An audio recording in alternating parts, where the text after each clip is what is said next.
Le président ukrainien et avec les pourparlers qui ont lieu actuellement à la frontière du pays. Pourtant, le président russe, il a été particulièrement clair cet après-midi en prenant la parole. Écoutez. Chers collègues, vous voyez que les pays occidentaux prennent non seulement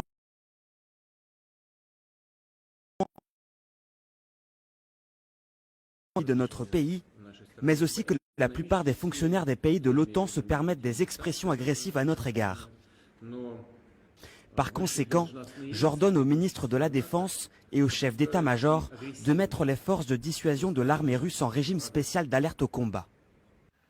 Bonjour Ségolène Royal. Bonjour. Merci d'être notre invité sur LCI. Quand vous entendez les propos de Vladimir Poutine, qui sont tout de même assez inquiétants, qui parlent de dissuasion, notamment de dissuasion nucléaire, vous, présidente, par exemple, qu'est-ce que vous feriez aujourd'hui?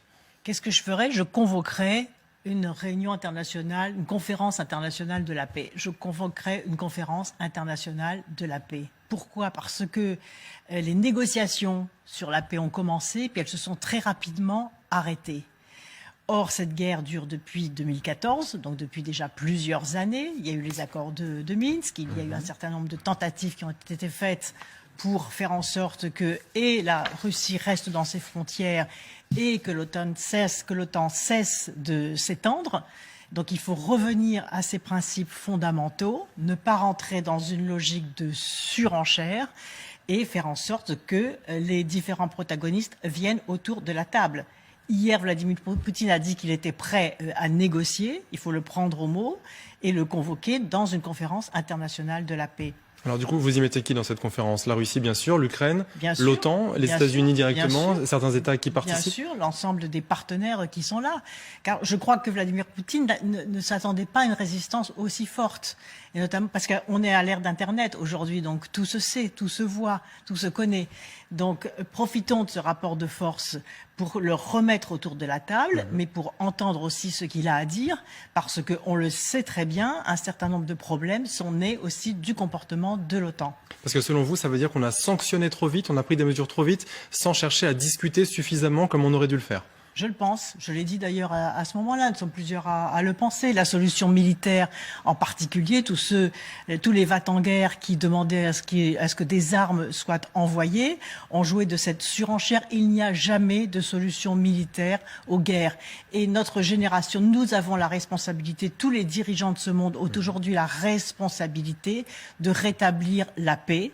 Parce que nous sortons déjà d'une crise sanitaire, il y a déjà énormément de traumatismes à travers le monde. On voit même très concrètement les enfants des écoles qui ont encore le masque et qui partent à l'école en disant, non seulement avec le masque, mais en disant c'est vrai maman qui a la guerre. Ça, c'est pas acceptable. Donc nous devons absolument tout faire dans le cadre d'une négociation. Cette négociation a été beaucoup trop courte. Moi, je salue les efforts qu'a fait Emmanuel Macron, mais il n'aurait jamais dû s'arrêter, sans doute sous la pression des États-Unis d'Amérique, qui n'ont pas envie de ralentir l'extension de l'OTAN vers la frontière russe. Et pourtant, Emmanuel Macron avait dit des choses justes en 2019. Je ne sais pas si vous vous souvenez, dans cette interview à l'Express sur l'OTAN.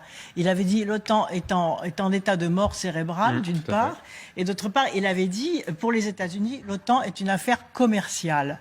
Donc voilà la réalité des choses. Donc il faut que chacun reste à sa place. Et le fait aussi que l'OTAN ait maintenu sur l'Europe sa domination a empêché l'Europe d'avoir une diplomatie autonome et une politique de défense autonome, qui aurait été capable de dire à l'OTAN non, vous ne vous étendez pas vers l'Est parce que vous ne trouvez plus votre raison d'être. Vous voyez, il faut reprendre l'histoire aussi pour savoir comment agir et pour construire l'histoire qui vient. Vous mentionniez le rôle d'Emmanuel Macron dans ce conflit. Écoutez ce que disait justement François Bayrou sur notre antenne ce matin. S'il y a un chef d'État qui a résisté dans cette période, dans sa fonction de président de la République française et dans sa fonction de responsable européen, c'est évidemment le président de la République. Deux questions qui en découlent. Premièrement, est-ce que vous êtes d'accord? Et deuxièmement, est-ce qu'il faut, dans ce contexte particulier, se ranger derrière une certaine union nationale de manière à laisser les choses se faire diplomatiquement et qu'il n'est pas exactement temps d'être sur un terrain politique de présidentiel, si j'ose dire? Je pense qu'il ne faut pas personnaliser les choses. C'est un peu politique ce que dit François Bayrou. Je pense qu'il ne faut pas non plus braquer les autres chefs d'État et de gouvernement européens qui sont tous concernés par ce conflit. C'est pas Emmanuel Macron tout seul. Il a une responsabilité en tant que président aujourd'hui du Conseil européen, mais comme je le disais tout à l'heure, il n'est pas allé assez loin. Il n'a pas été sans doute assez soutenu, notamment par les autres chefs d'État et de gouvernement, et pas assez soutenu par les États-Unis d'Amérique, par Joe Biden, qui en plus est aujourd'hui un leader politique affaibli. Donc c'est vrai que ça ne simplifie absolument pas les choses. Donc l'urgence, c'est à la fois de reprendre les discussions, les négociations, et ensuite de redéfinir quel est le rôle de l'OTAN et comment est-ce que l'Europe récupère son autonomie, sa liberté de décision par rapport à la sécurisation des frontières de la Russie. La semaine dernière, vous disiez « Sachons dire non aux guerres absurdes qui ne sont pas les nôtres ». Désormais, cette guerre, on peut dire qu'elle fait partie des nôtres, puisqu'elle concerne l'Europe et que notre gouvernement est pleinement impliqué, notamment via l'envoi d'armes et le soutien financier. Mais justement, il ne faut pas rentrer dans cette logique de surenchère. C'est trop tard, du coup on est déjà pleinement impliqué. Il n'est jamais trop tard pour faire la paix. C'est toujours plus difficile, vous savez, d'être du côté de ceux qui veulent la paix que de ceux qui prennent des postures de va-t-en-guerre. C'est toujours plus difficile. Et regardez cette belle phrase, « À toute guerre laisse le monde pire que dans l'état où elle l'a trouvé ». La guerre est toujours un échec de la politique. Donc les responsables politiques doivent toujours chercher une issue et chercher à arrêter la guerre. Et c'est aussi un échec de l'humanité. C'est une capitulation honteuse, une déroute devant les forces du mal. Voilà ce que c'est que la définition de la guerre. Et ça reste vrai, même si la guerre commence, tout doit être fait pour l'arrêter et remettre les différents protagonistes autour de la table, puisqu'on sait pourquoi cette guerre a été déclarée, on sait pourquoi elle est montée en puissance, on sait quelles sont les erreurs qui ont été faites. Donc reconnaissons un certain nombre d'erreurs pour remettre autour de la table les différents protagonistes avant qu'ils ne maîtrisent même plus la situation dans laquelle ils sont. On ne sait pas à quel moment le point de bascule, le point de non-retour dans ces leaders, à un moment qui ne savent même plus ce qu'ils font.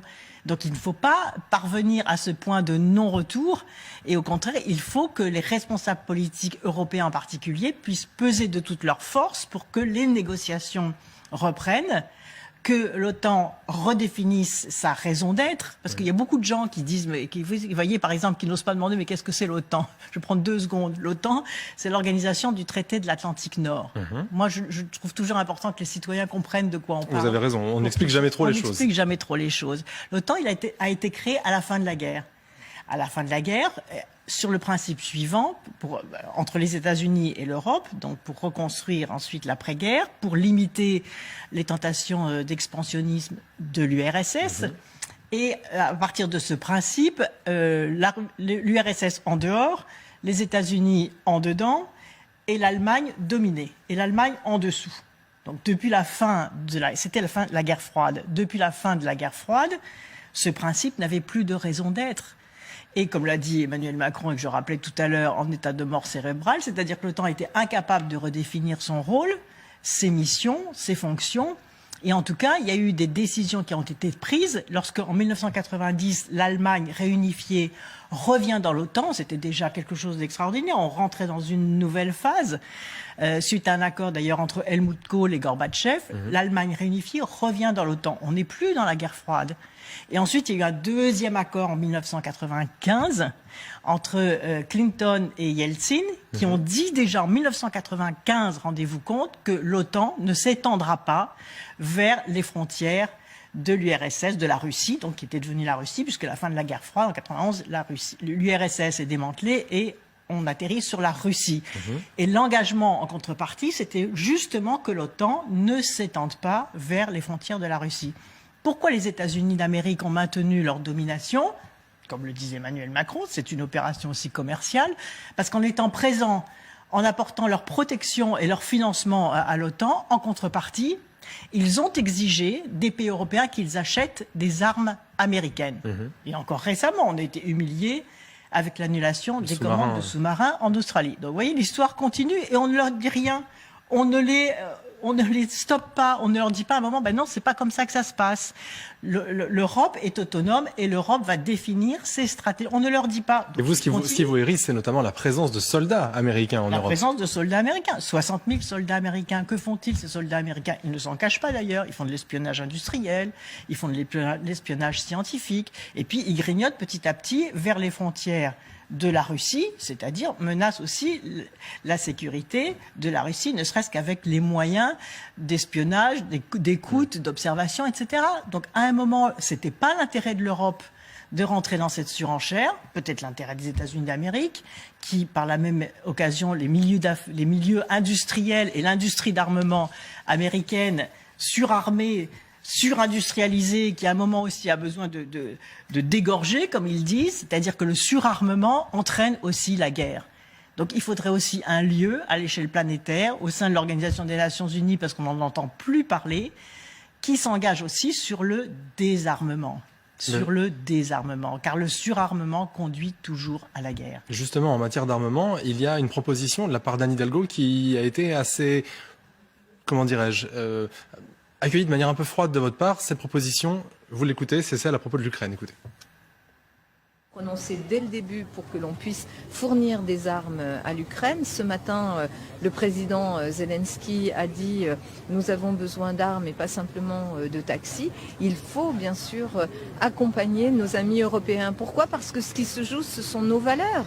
Ce sont nos valeurs. C'est d'un côté une dictature et de l'autre côté nos valeurs démocratiques, nos valeurs humanistes, ce que d'ailleurs la gauche républicaine et européenne que j'incarne dans cette campagne présidentielle a toujours porté.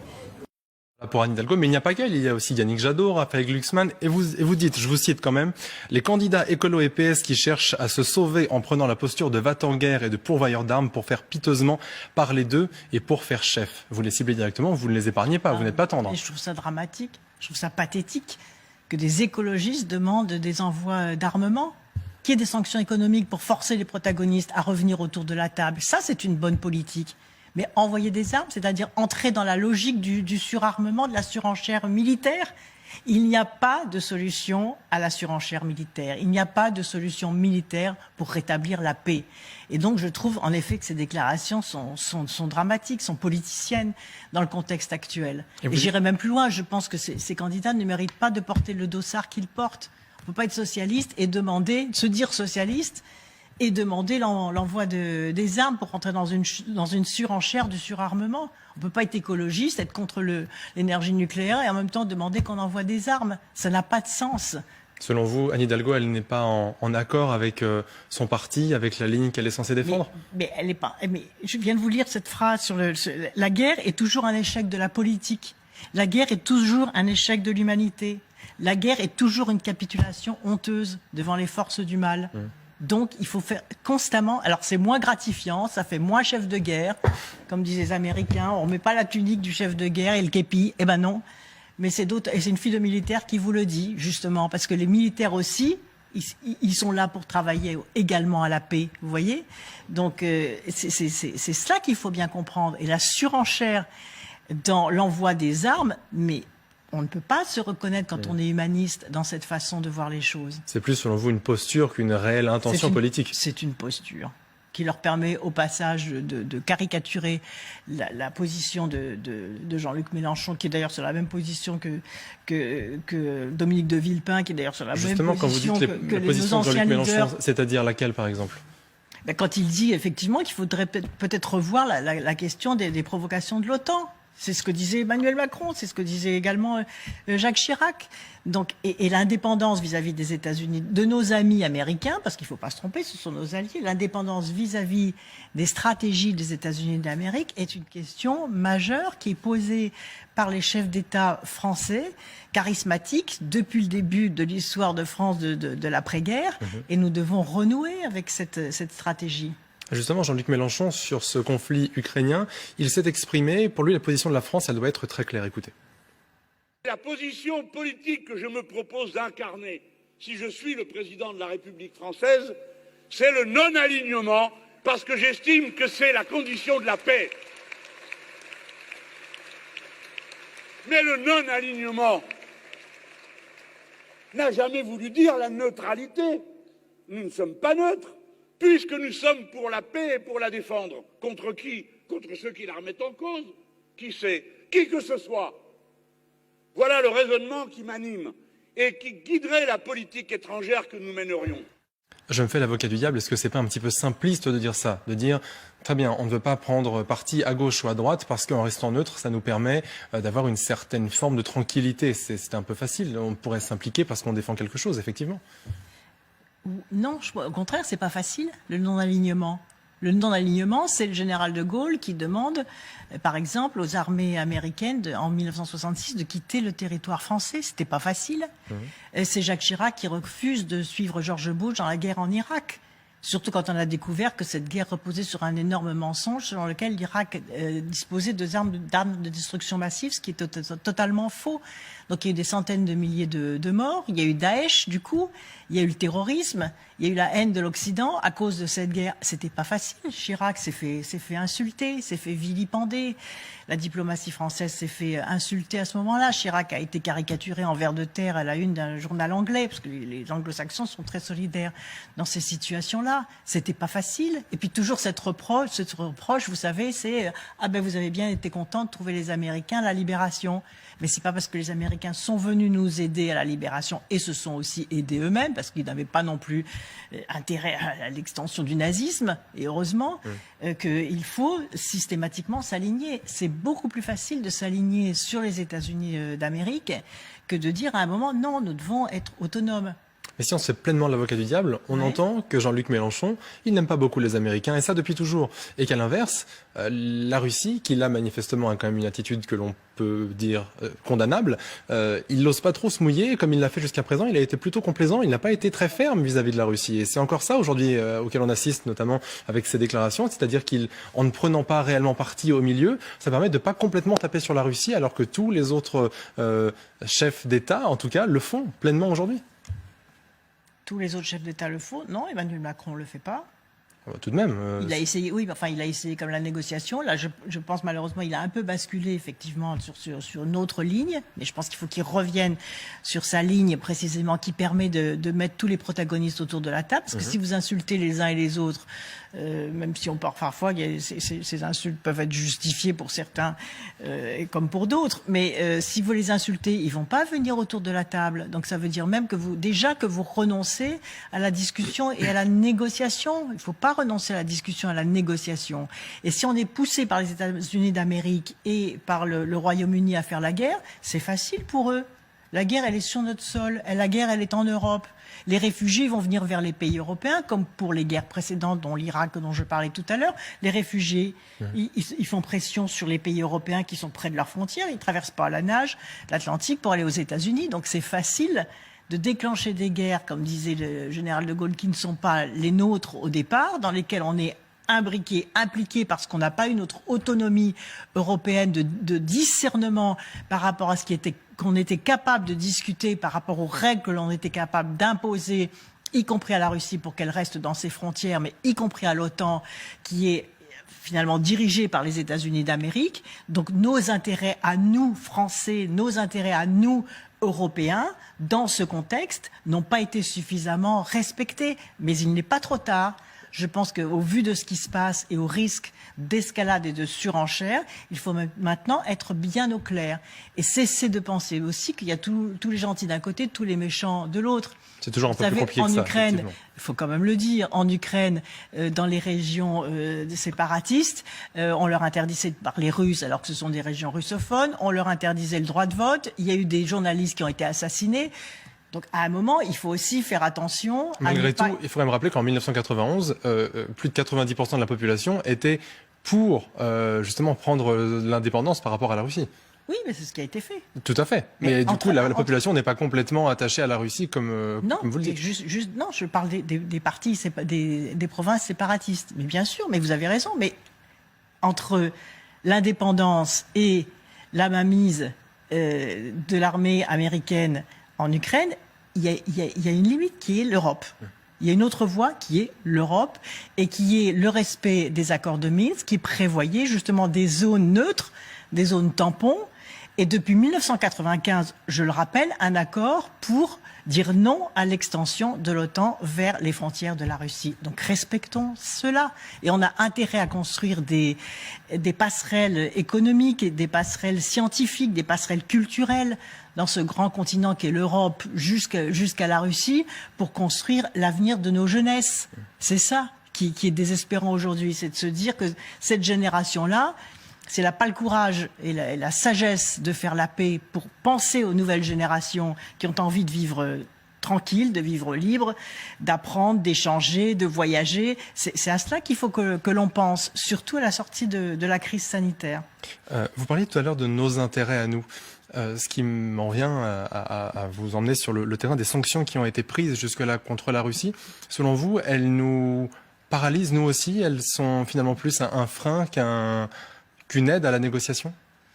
Oui, on aura des effets. C'était pas la bonne méthode pour vous? Si, à une condition, et ça a souvent manqué, c'est que ces sanctions soient bien présentées comme une pression pour revenir autour de la table des négociations. Pour ne pas dire que c'est des sanctions, on ne sait pas quand est-ce qu'elles vont finir, on ne sait pas quelles seront leurs conséquences. Ça, c'est dangereux, faire des sanctions pour des sanctions. En revanche, dire très clairement, on fait des sanctions économiques, donc très sévères. D'abord, c'est mieux que d'envoyer des armes. On fait des sanctions économiques très sévères pour que vous reveniez à la table des négociations et que l'on reparte sur des bases pacifiques et que chacun rentre chez soi et que l'Europe soit garante de cette sécurisation des frontières de la Russie. C'est ça l'objectif à atteindre. Mais il est bien clair que ces sanctions, comme on l'a vu pour les sanctions au moment de la Crimée, la crise de Crimée, c'est que bien sûr qu'elles nous pénalisent. Elles ont pénalisé prioritairement l'Europe, pas les États-Unis d'Amérique.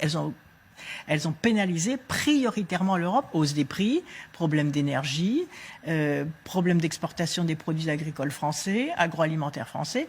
Et d'ailleurs, qu'est-ce qu'il a fait Poutine depuis ces sanctions?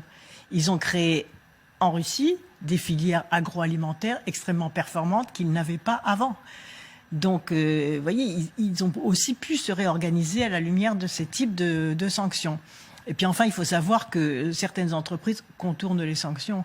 Je vais vous raconter une anecdote, moi. En tant que présidente de la COP21, je suis donc allée avec une délégation de diplomatique, Alain Leroy, en particulier un grand diplomate français, et nous allions voir les chefs d'État et de gouvernement pour obtenir la ratification de l'accord de Paris. Dans ce contexte, nous sommes allés en Iran. En Iran, qui était donc assujetti aux sanctions économiques, comme vous le savez. Et nous étions accompagnés d'un certain nombre d'entreprises. J'avais pris avec moi un certain nombre d'entreprises, notamment dans le domaine de la gestion de l'eau, parce que l'Iran devait faire face à une terrible sécheresse, donc le problème des adductions d'eau, des problèmes agroalimentaires également, et on était parti avec un certain nombre d'entreprises françaises. Et à notre arrivée, ces entreprises françaises n'ont pas pu nouer des relations commerciales et industrielles, puisqu'il y avait l'embargo. Bon. Et à notre grande surprise, qu'est-ce qu'elles ont constaté, ces entreprises? Que certaines contournaient ces interdictions, notamment des entreprises américaines. C'était quand même un grand étonnement. J'ai dit, mais comment des entreprises américaines, alors que ce sont les États-Unis d'Amérique qui ont été à l'origine de ces sanctions que nous avons suivies, peuvent contourner l'interdiction? Parce que les États-Unis, certaines entreprises américaines, créent des filiales dans des pays qui n'étaient pas dans cette coalition des sanctions et continuent à faire du business avec les pays sous sanctions. Voilà ce qui se passe. Et les banques françaises ne pouvaient plus aider les entreprises françaises parce que comme elles ont des filiales aux États-Unis d'Amérique, ces filiales subissaient les menaces de sanctions des États-Unis sur les filiales des banques françaises. Toujours des moyens de contourner. Oui, mais il ne faudrait pas que ceux qui contournent, vous voyez, donc que ceux qui contournent soient ceux aussi qui sont à l'origine des sanctions les plus sévères. Je dis cela parce que pour dire tout simplement que les relations géostratégiques ne sont jamais simples et qu'il faut bien les regarder pour avoir le discernement des bonnes décisions. Les relations stratégiques, jamais simples. C'est effectivement le mot de la fin. Merci beaucoup d'avoir été avec nous, Ségolène Royal. Quant à nous, on se retrouve dans quelques instants sur LCI pour bien sûr continuer cette édition spéciale autour des dernières déclarations de Vladimir Poutine qui dit évidemment vouloir maintenir son arsenal nucléaire. À tout de suite.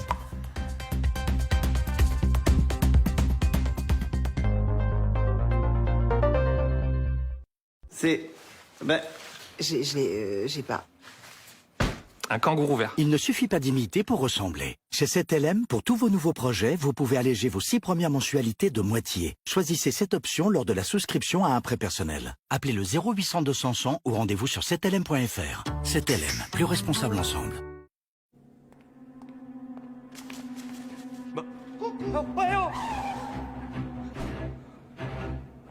Hé, là-bas. Oh, hé, oh, viens,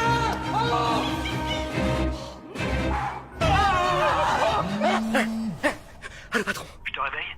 Ah, c'est les prix Lidl, hein, j'en dors plus. Moi, j'en rêve, je leur cours après. Et pour les battre, c'est le cauchemar. Oh, on est mal. Oh, on est très mal, patron. Lidl, trop fort sur les prix, et c'est vous qui le dites depuis 10 ans. Surfer sur le web sans NordVPN pourrait signifier partager vos données personnelles avec plus de personnes que vous ne le pensez. Profitez de l'offre spéciale NordVPN et protégez vos données sensibles des regards indiscrets. Ce monde donne parfois l'impression que le rendement passe avant l'environnement. Que rentabilité et progrès social sont incompatibles. Mais si un autre monde était possible? Un monde où votre épargne encouragerait les entreprises à se transformer. C'est pourquoi Amundi propose des placements qui permettent à votre épargne de contribuer à construire ce monde. Et vous, dans quel monde voulez-vous investir et vous investir? Amundi, la confiance, ça se mérite. Retrouvez chaque jour le vrai prix des bonnes choses. Tarte flambée, 1,57 €. Oh, on est très mal, patron. Lidl, trop fort sur les prix, et c'est vous qui le dites depuis 10 ans. Je souhaitais connaître la valeur de ma voiture. La réponse, vendezvotrevoiture.fr. Je suis allé sur leur site et j'ai très rapidement reçu une offre ferme. Le prix était meilleur que prévu. Du coup, j'ai déposé ma voiture dans une de leurs agences et je l'ai vendue. Recevez votre offre maintenant sur vendezvotrevoiture.fr. Voici la nouvelle Skoda Fabia. Visuel flatteur, route déserte, tout est parfait. Mais vous ne conduirez jamais dans ces conditions. Non, la vôtre roulera dans la vraie vie. Avec à bord un ado et ses goûts musicaux très discutables. Ou un mari qui partit chercher le pain est revenu avec tout le centre commercial. Elle vous permettra de voir tous les spécimens qui peuplent la route et de rouler bien plus détendu. Nouvelle Skoda Fabia. Découvrez-la à partir de 129 € par mois seulement.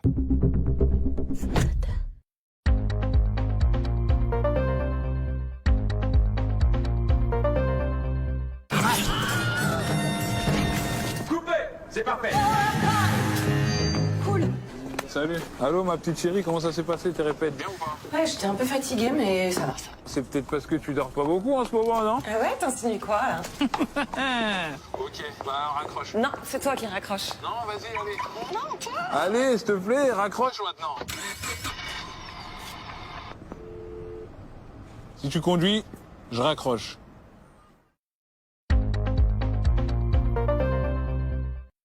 Oh Valentina, mon amour, tu travailles si dur.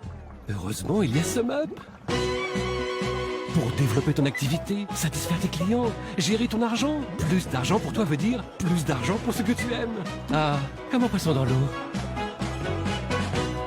SumUp, reprenez la main.